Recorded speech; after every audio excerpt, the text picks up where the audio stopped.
ঐতিহ্যবাহী চন্দনাইল শহীদ জিয়া রহমান স্মৃতি double ফ্রিস্কার football টুর্নামেন্টের আজকে প্রথম সেমিফাইনাল খেলাটি অনুষ্ঠিত হয়েছে। খেলায় 1-0 গোলের সমতা থাকে, টাইব্রেকারে করেছে। এই মুহূর্তে টাইব্রেকার কিক অনুষ্ঠিত হতে যাচ্ছে। মুহূর্তে কিক নেওয়ার জন্য প্রস্তুত ফয়সাল টাওয়ার জাফরগঞ্জ ফুটবল একাডেমির পক্ষে পক্ষান্তরে সেই কালিসীমা ফুটবল একাদশের পক্ষে গোলরক্ষক রিফাত প্রস্তুত। দেখা যাক প্রথম কিক থেকে গোল করতে পারে কিনা ফয়সাল। এই মুহূর্তে রেফারির বাঁশি কিক নেবে ফয়সাল টাওয়ার, গোলরক্ষক রিফাত প্রস্তুত। দেখা যাক জাফরগঞ্জ ফুটবল একাডেমির পক্ষে ফয়সাল টাওয়ার গোল করতে সক্ষম হয় কিনা প্রথম কিক থেকে। এক পা দু পা করে এবং বল চলে যায় গোল লাইনে অতিক্রম করে। দারুণ পাওয়ার ছিল ফয়সাল টাওয়ারের প্রথম কিকটি কাজে লাগিয়েছে জাফরগঞ্জ ফুটবল একাডেমি। এই মুহূর্তে কালিসীমা ফুটবল একাদশের পক্ষে ফরেন প্লেয়ার সানডে চিকুবা সেই কিক দেওয়ার জন্য পক্ষান্তরে টাইব্রেকারের মাস্টার গোলরক্ষক সেই মারুফ প্রস্তুত গোল লাইনে। দেখা যাক সানডে চিকুবার কিকটি ফিরে দিতে পারে কিনা গোলরক্ষক মারুফ, থেকে টাইব্রেকারের মাস্টার বলা হয় সেই গোলরক্ষক মারুফ। পক্ষান্তরে কালিসীমা ফুটবল একাদশের পক্ষে জার্সি নাম্বার 5 সানডে চিকুবা বিদেশি খেলোয়াড় লং রান আপ নিয়ে কিক দেওয়ার জন্য প্রস্তুত। দেখা যাক সানডে চিকুবা এক পা দু পা করে এবং দারুণ ভাবে গোল করতে সক্ষম হয়েছে সেই সানডে চিকুবা। একটি করে কিক হয়েছে। খেলার ফলাফল কালিসীমা 1, পক্ষান্তরে এসে জাফরগঞ্জ ফুটবল একাডেমি 1। মুহূর্তে জাফরগঞ্জ ফুটবল একাডেমির পিস্তল বুলেটের 2 ভাই এই মুহূর্তে আসছে মামুন কিক নেওয়ার জন্য।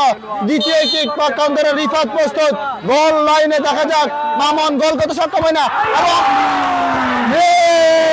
গোল বার থেকে ফিরে আসলো মামুনের কিকটি। দ্বিতীয় কিক মিস করলেন জাফরগঞ্জ ফুটবল একাডেমি। এই মুহূর্তে কালিসীমা ফুটবল একাদশের পক্ষে দ্বিতীয় কিক নেওয়ার জন্য আসছে ফরদাবাদের ছেলে সাকিব, পক্ষান্তরে গোলরক্ষক মারুফ প্রস্তুত। দেখা যাক মারুফ ফিরে দিতে পারে কিনা, সাকিব গোল করতে পারে কিনা। গোল করতে পারলে 2-1 এগিয়ে থাকবে কালিসীমা এবং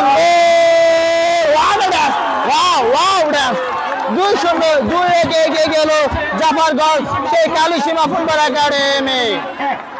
এই মুহূর্তে জাফরগঞ্জ ফুটবল একাডেমির পক্ষে আসছে সজীব, সেই এলিট ফুটবল একাডেমির খেলোয়াড়। পক্ষান্তরে রিফাত প্রস্তুত, কালিসীমা গোলরক্ষক এবং গোলরক্ষক রিফাত কিন্তু লাইনে ছিলেন, হাতে টাচ হওয়ার পরে কিন্তু গোল করতে সক্ষম হয়েছে সেই সজীব।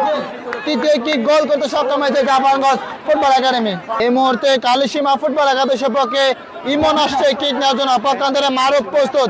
দেখা যাক মারুফ ফিরে দিতে পারলে সমতা, আর ফিরাতে না পারলে 2-3 লিডিং পজিশন করবে কালিসীমা ফুটবল একাদশ। দেখা যাক গোল করতে পারে কিনা ইমন। এক পা দু পা অতিক্রম করে এবং দারুণ ভাবে গোল করতে সক্ষম হয়েছে ইমন। কিকটি করে কি করেছে কালিসীমা 3, পক্ষান্তরে জাফরগঞ্জ 2-3 এগিয়ে রয়েছে কালিসীমা ফুটবল একাদশ। এই মুহূর্তে চতুর্থ কিক নেওয়ার জন্য আসছে জাফরগঞ্জ ফুটবল একাডেমির পক্ষে জিন শাওন, সুপরিচিত খেলোয়াড় জিন শাওন আসছে কিক নেওয়ার জন্য চতুর্থ কিক। দেখা যাক গোল করতে পারে কিনা, পক্ষান্তরে রিফাত ফিরে দিতে পারে কিনা এবং দারুণ ভাবে রিফাত ফিরিয়ে দিয়েছেন। দারুণ এই মুহূর্তে গোল করতে পারলে জয়লাভ করবে সেই কালিসীমা ফুটবল একাদশ। সম্ভবত আরিফ আসছে কিক নেওয়ার জন্য, আরিফ তেজখালীর ছেলে আরিফ আসছে কিক নেওয়ার জন্য। গোল করতে পারে জয়লাভ করবে সেই কালিসীমা ফুটবল একাদশ। এই মুহূর্তে চতুর্থ কিক গোল করতে পারলে জয়লাভ করবে কালিসীমা ফুটবল একাদশ। গোল করতে পারলে জয়লাভ করবে কালিসীমা। আরিফ কিক নেওয়ার জন্য প্রস্তুত, পক্ষান্তরে মারুফ প্রস্তুত গোল লাইনে। দেখা যাক মারুফ ফিরে দিতে পারে কিনা। আরিফ গোল করলে জয়লাভ এবং জয়লাভ করে